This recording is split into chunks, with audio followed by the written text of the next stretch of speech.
بسم اللہ الرحمن الرحیم۔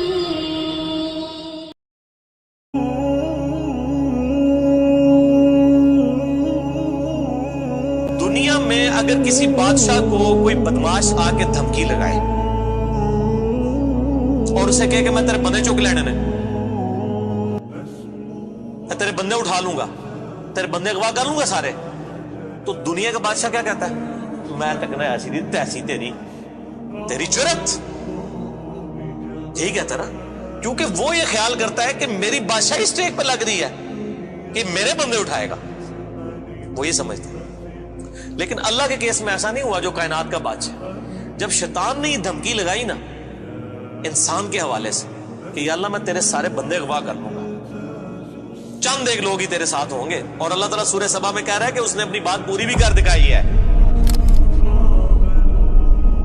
تو اس کے مقابلے پہ اللہ نے یہ نہیں کہا کہ میں تکنا ہوا کس طرح تو کرنا ہے، ایسی دی تیسی تیری، نہیں، کیونکہ اللہ تو بے پرواہ ہے، اس نے اپنے نبی بھیجے ہیں، کتابیں بھیجی ہیں، اور کیا کرے وہ؟ اس سے بڑا کیا کام کرے؟ کتابیں بھیج دی، پیغمبر بھیج دیے، حق کا حق ہونا، باطل کا باطل ہونا بتا دیا۔ لا اکراہ فی الدین، دین قبول کرنے کے معاملے میں کسی پہ جبر نہیں۔ قد تبین الرشد من الغی، بے شک ہدایت گمراہی سے الگ ہو چکی ہے۔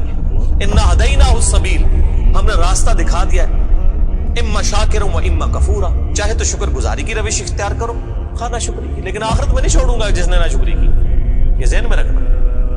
لیکن ہدایت بھی سب کو پلیٹ میں رکھ کے نہیں دوں گا، والذین جاہدوا فینا لنہدینہم سبلنا، جو لوگ کوشش کریں گے انہی کے لیے حق کے راستے کھولوں گا، جو کوشش نہیں کرے گا دریا کے کنارے بھی پیاسا مر جائے گا۔ جس طرح اکثر مسلمان مر رہے ہیں اس وقت، قرآن گھروں میں پڑھا ہوا ہے لیکن وہ پڑھا ہوا نہیں ہے، پڑھا ہی ہوا ہے، اور کدھر گورے جو ہیں وہ مرنے سے پہلے جناب قرآن ترجمے سے پڑھ رہے ہیں، ان کو ہدایت مل رہی ہے۔ یہ آپ کے سامنے ہے میرے بھائیوں، اللہ کا تو کوئی رشتہ دار نہیں ہے، جو کوشش کرے گا اس کو ہدایت ملے گی۔ عزیز سمجھنا ساڑھی کو رشتہ داری ہے اللہ کا، یہودیوں کا بھی یہی عقیدہ تھا نا، اسی لیے سورہ بقرہ کے جو 9 رکوع ہیں وہ پورا یہودیوں کے اوپر مقدمہ ہے، اور 7 یونیورسل ٹروتھ آئے ہیں کہ تم سے بھی پہلے ایک لاڈلی امت تھی، 3 کتابیں اس میں آئی، سینکڑوں پیغمبر آئے، اس کے باوجود جب انہوں نے روگردانی کی اٹھا کے اللہ نے پرے مارا، ضربت علیہم الذلہ والمسکنہ، آج تک ذلت اور مسکنت ان کے اوپر مسلط۔ تم کیا شے ہو؟ لیکن ہم پھر بھی کہتے رہتے ہیں یا اللہ جو کچھ بھی ہے تیرے محبوب کی امت سے ہے، اصل میں ہم یہ کہہ رہے ہوتے ہیں یا اللہ اسی کو نہیں سیدھا ہونا، سیدھی جی گل ہے، این جی سانو قبول کر لے، یہی ہے نا، تو اور کیا مطلب ہے اس کا؟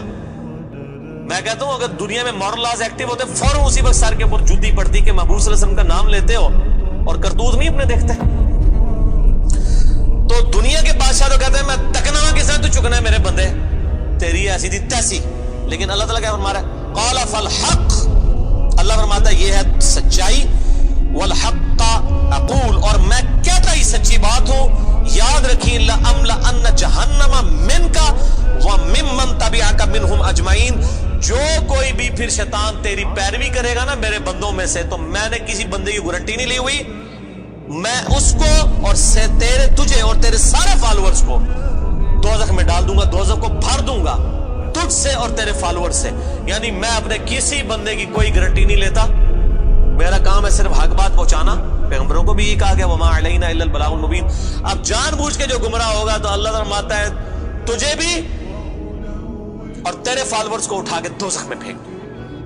اور قرآن حکیم کی سخت ترین آیت میں اکثر کوٹ کرتا ہوں، سورۃ الاعراف آیت نمبر 179، وَلَقَدْ ذَرَأْنَا لِجَهَنَّمَ كَثِيرًا مِنَ الْجِنِّ وَالْإِنسِ، اور بے شک ہم نے کثرت کے ساتھ جن اور انسان پیدا ہی دوزخ کے لیے کیے۔ کتنے خطرناک الفاظ، لیکن اس کے آگے الفاظ ہیں اللہ کوئی فنیٹک نہیں ہے، نعوذ باللہ۔ اللہ فرماتا ہے ہم نے ان کو دل دیے تھے، عقل دی تھی سوچتے نہیں، کان دیے تھے سنتے نہیں، آنکھیں دی تھی دیکھتے نہیں، یعنی ان انسٹرومنٹس کو یوز کر کے حق بات حاصل کرنے کی کوشش نہیں کرتے۔ اولئک کالانعام بل ہم اضل، یہ چوپایوں کی مانند ہے بلکہ ان سے بھی گئے گزرے ہیں، جو لائی لگ بنے ہوئے ہیں، کان آنکھ عقل کو یوز کر کے حق بات اور باطل میں تمیز نہیں کرتے ہیں، تو یہ دوزخ کے لیے پیدا ہوئے ہیں، اور ہمیں نظر بھی آ رہا ہے اکثریت واقعی دوزخ کے لیے پیدا ہوئی بھی ہے۔ اللہم اجرنا من النار، اللہم اجرنا من النار، اللہم اجرنا من النار۔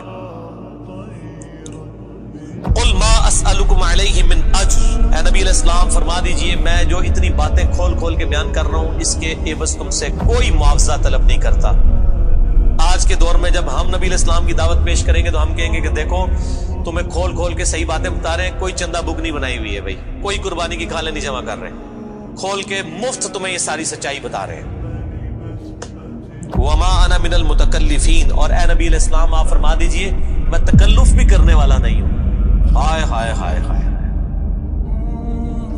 دنیا کا پورا ڈھکوسلا جو ہے نا مذہبی اپروچ میں وہ چال ہی تکلف کے اوپر رہا ہے. کیا تکلف ہے کہ علماء جو ہیں وہ اپنی آڈینس کو کھول کے بات بتانے نہیں جاتے, وہ تکلف کر جاتے ہیں. انہیں جی دیکھو نا ڈائریکٹ نہیں گال کرنی چاہیے,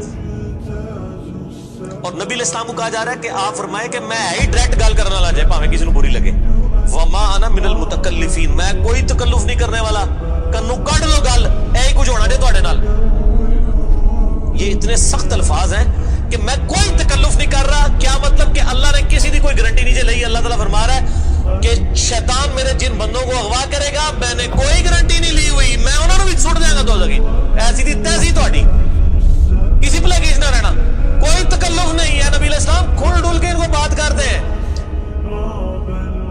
اب جو قرآن پڑھے گا تو اس کو یہ میٹھی میٹھی تقریریں جو لوگوں کی جعلی ہیں, اوروں کی کہانیاں, بزرگوں کی کہانیاں, جانوروں کی کہانیاں, ٹھیک ہے جی, تو ایک کہانیاں انہوں نے پھر انہوں پتہ لگے قرآن پڑھو اللہ دے بندے کو پتہ لگے.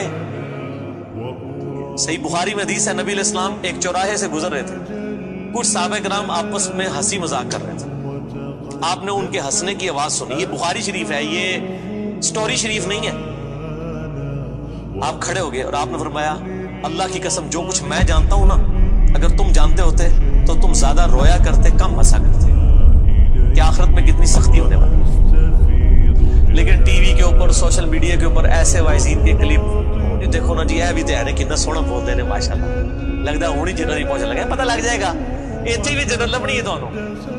اور مولا علی علیہ السلام کا قول ہے کہ انسان سویا ہوا ہے, جیسے ہی مرے گا جاگ جائے گا. اوہ یہ کیا ہو گیا, یہ او ہو جانی ہے, لیکن اس ٹائم او کا کوئی فائدہ نہیں. وہ میرا مسئلہ نمبر 196 آپ سن لیں, کاش میں دنیا میں واپس جا سکتا. اس وقت انسان کہے گا یا اللہ مجھے دنیا میں دوبارہ واپس بھیج دے, میں پہلے جا کے سوشل میڈیا تو ویڈیو ڈیلیٹ کراں گا. ایڈی میٹھی میٹھی ویڈیوز نے, جھوٹیاں سٹوریاں. اور نبی علیہ السلام سے زیادہ کوئی خوش اخلاق نہیں ہے. اگر یہ اخلاقیات اس چیز کا نام ہو کہ آپ نے لوگوں کو جھوٹی سٹوریاں سنانی ہیں, ان کو لپیٹ لپاٹ کے جو ہے وہ پردے میں رکھ کے باتیں کرنی ہے, کھول کے بات نہیں بتانی. نبی علیہ السلام کو کہا جا رہا ہے آپ فرما دیجئے میں کوئی چندہ نہیں تم سے وصول کرتا اور نہ میں کوئی تکلف کرنے والا ہوں. میں نے بالکل کھل ڈل کے بات کر دی ہے. اللہ نے کسی کی کوئی گارنٹی نہیں اٹھائی ہوئی. جو پیروی کرے گا اس کے احکامات کی اس کو جنت ملے گی, اور جو شیطان کے ہتھے چڑھے گا اللہ نے کوئی نہیں کہنا کہ میرے بندے نہیں چھاڑ دے, نہیں, جائے دوزخ میں جانا ہے. ان ہوا الا ذکر للعالمین, یہ قرآن تو نہیں ہے مگر نصیحت تمام جہان والوں کے لیے. اس قرآن کے ذریعے میں ڈر سنا رہا ہوں. فذکر بالقرآن من یخاف وعید, نبی علیہ السلام قرآن کے ذریعے تبلیغ کر دیجئے, ڈر سنا دیجئے جو بھی اللہ کی دھمکی سے ڈرتا ہے. وَلَا تَعْلَمُنَّ نَبَأَهُ بَعْدَ حِينٍ, ان قریب مرنے کے بعد کچھ عرصے کے بعد تمہیں خود ہی پتہ چل جائے گا جو کچھ میں کہہ رہا تھا یہ کچھ ہو جائے گا. وہی جو میں نے کہا نا کہ مر کے انسان کو پتہ چل جائے گا سب کچھ. وہ کہتے ہیں جی وہ کوئی نہیں جی آگے جا کے پتہ لگ جائے گا کون ٹھیک ہے کون غلط ہے. میں کہتا آگے جا کے پتہ نہیں لگا, لگ پتہ جائے گا. پتہ لگ رہا ہے تو پھر چلو ٹھیک ہے, لگ پتہ جائے گا. اور یہاں پہ بھی یہی کہا جا رہا ہے کہ آگے جا کے لگ پتہ جائے گا. یہ پنجابی میں یہی ترجمہ ہو رہا ہے اس کا, آگے جا کے لگ پتہ جائے گا کہ میں یہ کھول ڈول کی بات کر رہا ہوں, یہ بات اسی طریقے سے ہے. وَلَا تَعْلَمُنَّ, اور ان قریب ضرور تم جان لوگے, نَبَأَهُ بَعْدَ حِينٍ, یہ جو خبریں میں تمہیں بیان کر رہا ہوں ان قریب کہ یہ پوری ہو جائیں گی. لیکن اس کے وقت کچھ بھی نہیں ہونا. انسان نے چیخنا ہے اللہ مجھے دنیا میں دوبارہ بھیج دے, میں نیک اعمال کروں گا, یہ کروں گا, وہ کروں گا. مسئلہ 196 میں